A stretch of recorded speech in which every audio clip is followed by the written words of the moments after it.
2021, baby. Footnotes Sports. It is what it is.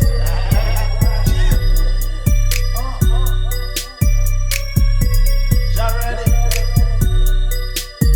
Footnotes Sports. This our time. This our time. Footnotes Sports Extreme. This our time. This our time. Yeah. Hello viewers, welcome to another episode of Footnotes Sports Extreme. And as I always say, anytime we take our seat, we bring you the details of what is going on around the football world. I'm William Apple Gma, and you can call me MC.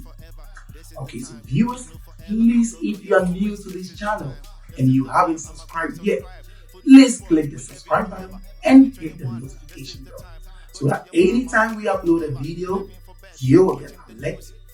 Okay, so viewers, today we are going to review the Week 3 EPL matches. And I have with me Kim Murata on Skype.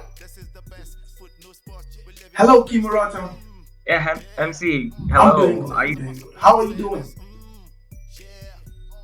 I'm doing great, my brother. I'm also doing fine, thank you. Okay, so Kim Murata, today we are going to review the EPL Week 3 matches. And viewers, if you're watching us, this is Footnotes Sports Extreme. Okay, so viewers, we are here to tell you the very details of what happened during the Week 3. And you could see Week 3 had so many tough matches and so many controversies went on. Kimurata, please, can we start with Manchester City and Arsenal game? What is going on with Arsenal? You could see there are 3 matches, nothing to write home about. Can you please take us through the matches? Yeah, MC, with Arsenal, you can just see how the team overall, even including their manager, Arteta, they're all lacking confidence at the minute. They were able to win their Carabao game against West Bromwich Albion.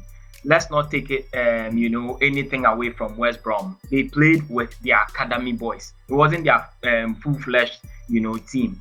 But then, Arsenal needed a bit of confidence. They needed that push, and they were able to win by 5-0 away from home. I believe that, going into the Manchester City game, everyone thought they were going to replicate the same form they had against West Brom. But it was always going to be difficult for, Arteta's team against a well-drilled Pep Guardiola's team. Of course, he is, an apprentice, of Pep Guardiola, and everyone thought he's a finished product. But then I think, Arteta isn't up there yet. Pep is a big manager. He knows how to, manage games and handle teams. And looking at the game closely and carefully, you could just tell that they panicked. The Arsenal team they pressed the panic button. It was all telling. From their defensive set of, Rob Holding, they had Kolasinac. They even had, Cedric Suarez. And also, the evergreen, the Scottish, defender, who was Kieran Tierney. They were all good in the past. Let's talk about last season. But this season, they're going to struggle. But I'm looking at an Arsenal team who, come back to their own self, against Norwich, coming the next, game week after the international break. So, it's a thing of confidence. It's a problem they're facing now. They are all in tatters. No one is confident at the minute as an Arsenal, player or as an Arsenal team collectively. They're all struggling, and even Arteta don't know how to handle them. So looking at them, it wasn't anything. I didn't even expect them to, get anything from the game. So it was something that, no one even thought Arsenal could surprise Manchester City. So it wasn't a big surprise. I'm looking at, Arsenal getting themselves fixed. If Pate and then Mohamed El Neni, man the midfield for them to break, pressing blocks and all of that. So, let's look forward to having all of these guys back, and then Arteta can make the right choices once again. Okay, viewers, if you're watching us, this is Footnotes Sports Extreme, and we always present to you the real analysis. Okay, Kimurata, can you take us through the Manchester United and Wolves game, you could see that match was also tough. And their goal even came in at the 73rd or 74th minute. But before you take us through Manchester and Wolves game, viewers, to sponsor the show, please contact the numbers below your screen, or you can send us an email to the email on your screen. MC, this is the game of the weekend. Of course, it ended the round of games for game week 3, and going into this game, having Cristiano Ronaldo at the back of their minds, the players were buoyed by that fact that their club legend is back again, and everyone was buzzing. Even the fans were singing and chanting his name. And no one should take anything away from Wolves. Wolves have been so good this season already. They are just lacking the killer instinct where they can just bury the ball after they pressing and pressing and pressing. Everyone talked about Adama Traore singing his praises, but then Adama is a wasteful player. He is strong. He is able to attack. He is able to threaten the opponent's box, but he lacks that finishing ability. And with Raul Jimenez coming back from that injury he suffered, that head injury, he's never been himself again. And it will take him an extra, or if care is not taken, it might take him 2 years to recover and then come back to his usual self again.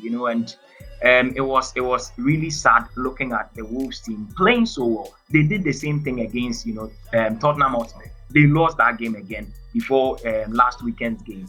They also lost by 1-0.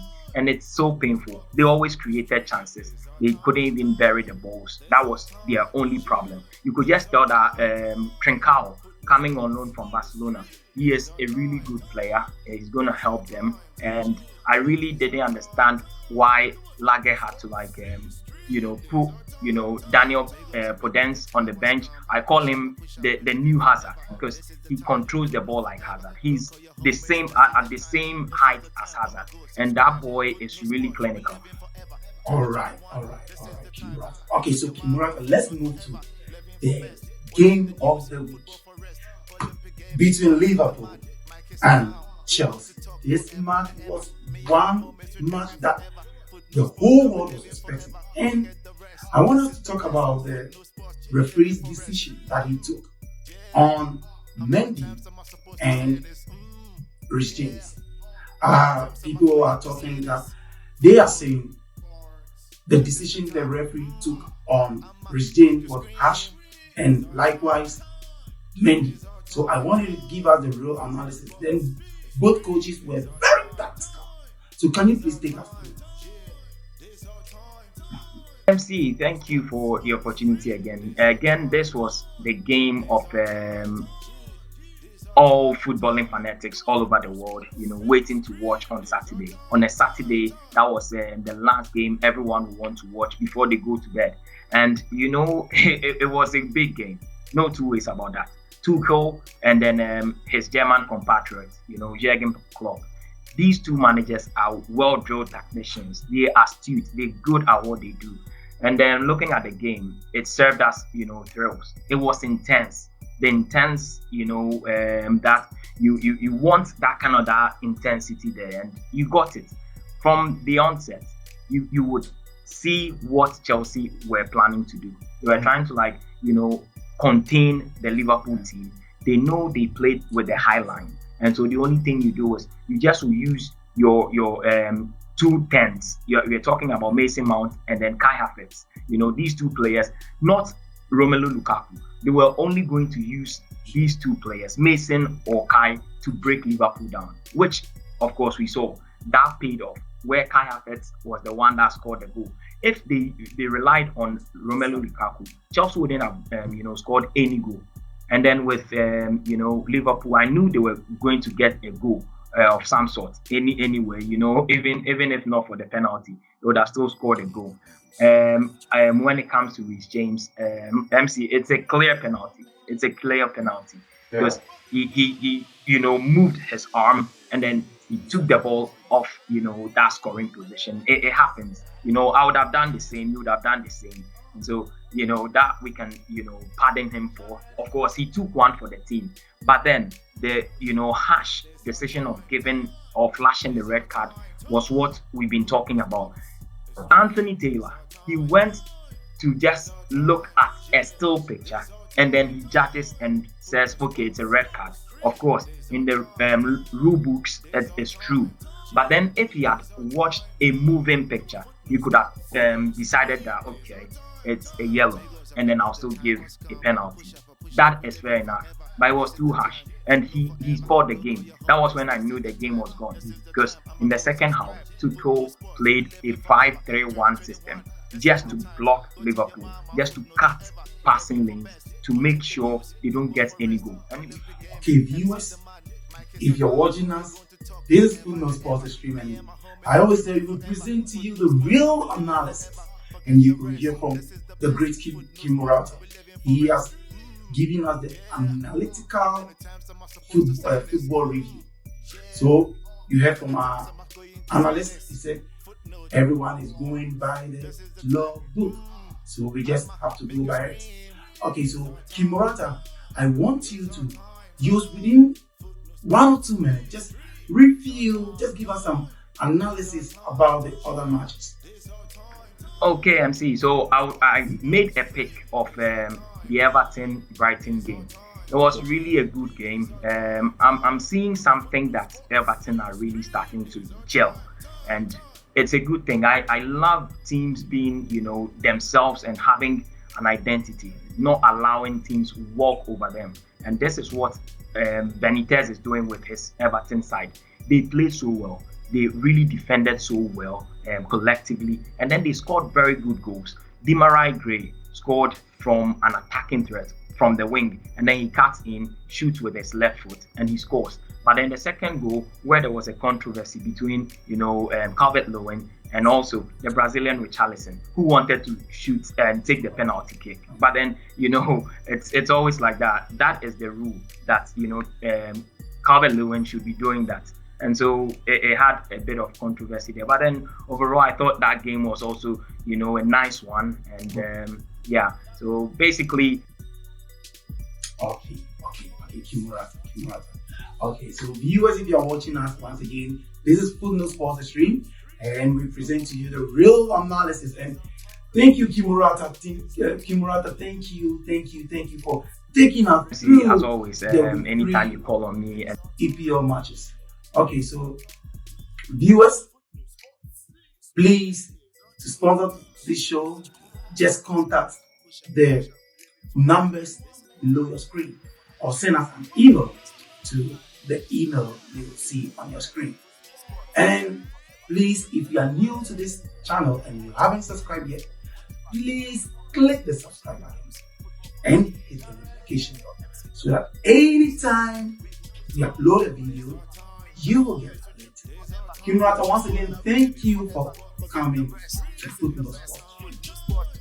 Okay, viewers, we are going to bring you a review of the next matches, and we are going on international break. So when we come back, we will definitely get back to you.